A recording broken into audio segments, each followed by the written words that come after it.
السلام علیکم ورحمۃ اللہ وبرکاتہ۔ اعوذ باللہ سمیع العلیم سلطان الحکیم وجہ الکریم من الشیطان الرجیم بسم اللہ الرحمن الرحیم۔ نفسوں کے اوپر گفتگو کریں گے اور خاص طور پہ میرا یہ میسیج، میرا یہ پیغام ینگ جنریشن کے لیے ہے اور وہ قلم جو تلاش میں ہے کہ جو ذکر ہم نے پچھلی ایپیسوڈ میں کیا تھا کہ بلے شاہ سرکار کا کلام پج پج وڑدا مندر مسیتاں کدی بند اپنے وچ وڑیا ہی نہیں، تو میرا یہ کہنا تھا کہ من میں وڑنے کا طریقہ، اس میں جانے کا طریقہ کون بتائے؟ تو بہت سے اولیاء کرام جنہوں نے اس کے بارے میں ذکر کیا کہ من میں جانے کا طریقہ،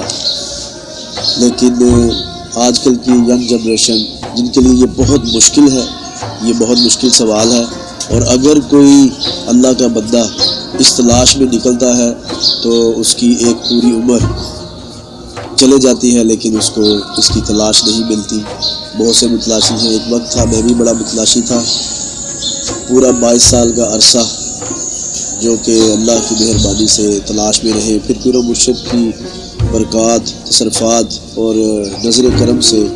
اللہ کے حکم سے ہم نے اس تصرفات کی مدد سے اس من کو حاصل کیا۔ تو میرے پیارے بھائیوں، ہم اس کے اوپر گفتگو کرتے ہیں۔ در حقیقت بات یہ ہے کہ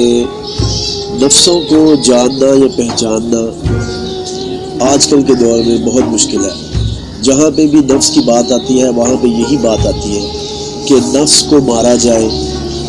نفس کو روکا جائے۔ نفس ایک بری چیز ہے،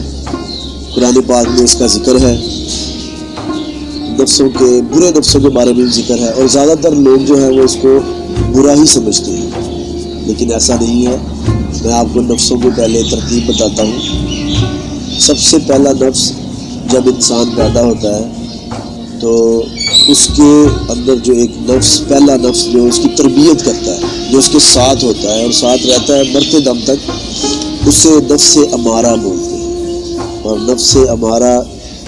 ایک ایسا نفس ہے جس کا قرآن پاک میں بھی ذکر ہے کہ یہ انسان کو برائیوں کی طرف مائل کرتا ہے، اور اس کو اس طرح کے قابو میں لگاتا ہے کہ جس طرف یہ مائل ہو کر اللہ تعالیٰ سے اور اللہ کی رحمت سے، اللہ کے فضل سے،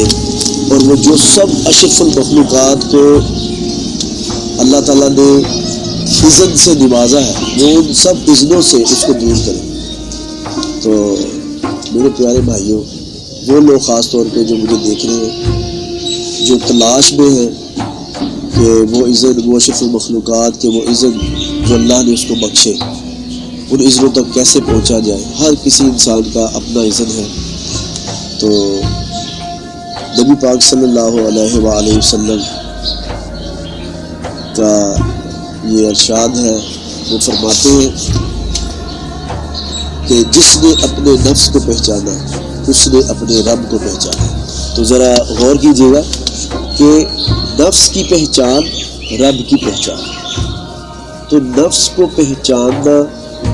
یہ کیسے پہچاننا ہے وہ ہم اس کی گفتگو کریں گے۔ تو پہلے میں نے آپ کو نفس ہمارا کا ذکر کیا، یہ وہ نفس ہے کہ جس کی عادات کو، جس کی جو عادتیں ہیں اس کو ہم نے روکنا ہے۔ حضرت علی کرم اللہ وجہہ کا قول ہے، آپ فرماتے ہیں کہ ہم اپنے نفسوں کو جو عادت ڈالتے ہیں وہ وہی کرتے ہیں، ہم اپنے نفسوں کو جیسا سکھاتے ہیں۔ اس کا مطلب ہے کہ ہم اپنے نفس کی تربیت جیسے کرتے ہیں وہ ویسے ہی کرتا ہے۔ تو خاص طور پر نفس کی تربیت جو ہے، سن لیجئے، جو اب ایک راز کھولنے میں جا رہا ہوں، وہ شیطان کرتا ہے۔ اور وہ شیطان وہ جو ہمارے جسم کے اندر ہے، جو ہمارے ساتھ پیدا ہوا ہے، جس کے بارے میں ذکر آیا کہ واحد نبی پاک صلی اللہ علیہ وآلہ وسلم، اللہ کے حبیب، جنہوں نے اپنے اس شیطان کو مسلمان کر لیا، مثلا کہ اس کو بھی یہ کلمہ پڑھا دیا، اور یہ شیطان کا جو ذکر ہے، یہ شیطان ہمارے ساتھ ہی پیدا ہوتا ہے، اس کی پوری ایک ہسٹری ہے۔ دیکھیں جو بھی دنیا میں چیزیں اس کی ایک ہسٹری ہے، اسلامک ہسٹری ہے، سائنس کی ہسٹری ہے، تو ہم اس پہ بھی گفتگو کریں گے، لیکن ابھی مختصر کہ اصل اس کو تھوڑا سا جو اللہ تعالیٰ نے مجھے عزم دیا، میں نے ڈائیورٹ کیا کہ ایک انسان کی باڈی ہے جسے تلمود بولتے ہیں، اور دوسرا انسان کے اندر نفس ہے، اور تیسرا ہمارے اندر شیطان جو آگ کا بنا ہوا ہے ہمارے ساتھ پیدا ہوا ہے، جسے ہم ذات بھی بولتے ہیں۔ تو اس طریقے سے ہے کہ جو ہمارے اندر کا شیطان ہے، جو باہر کا شیطان ہے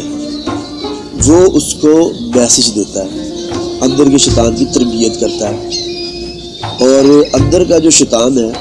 وہ ہمارے نفس کی تربیت کرتا ہے۔ وہ جس نفس کی تربیت کرتا ہے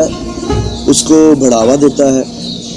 وہ نفس امارہ ہوتا ہے۔ تو اس لیے اس نفس کو ہم نے روکنا، اس نفس کو روکنا، اور پھر اس کے بعد نفس لوامہ ہے دوسرا نفس۔ یہ وہ نفس ہے میرے پیارے بھائیوں، میرے دوستوں، میرے سنگیوں، جہاں پہ بھی ہو میری آواز سنو، اور انشاءاللہ وہ ٹائم دور نہیں کہ جب بہت جلد میری آواز سننے والے میرے ساتھ ہوں گے، اور انشاءاللہ ہم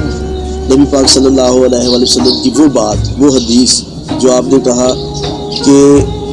جہاد اکبر اپنے نفس سے جہاد کرنا، تو پہلا نفس جس کو ہم مار نہیں سکتے، کبھی مرتا نہیں ہے، نبی پاک صلی اللہ علیہ وآلہ وسلم نے بھی اس کو مارا نہیں، اس کو مسلمان کر دیا۔ تو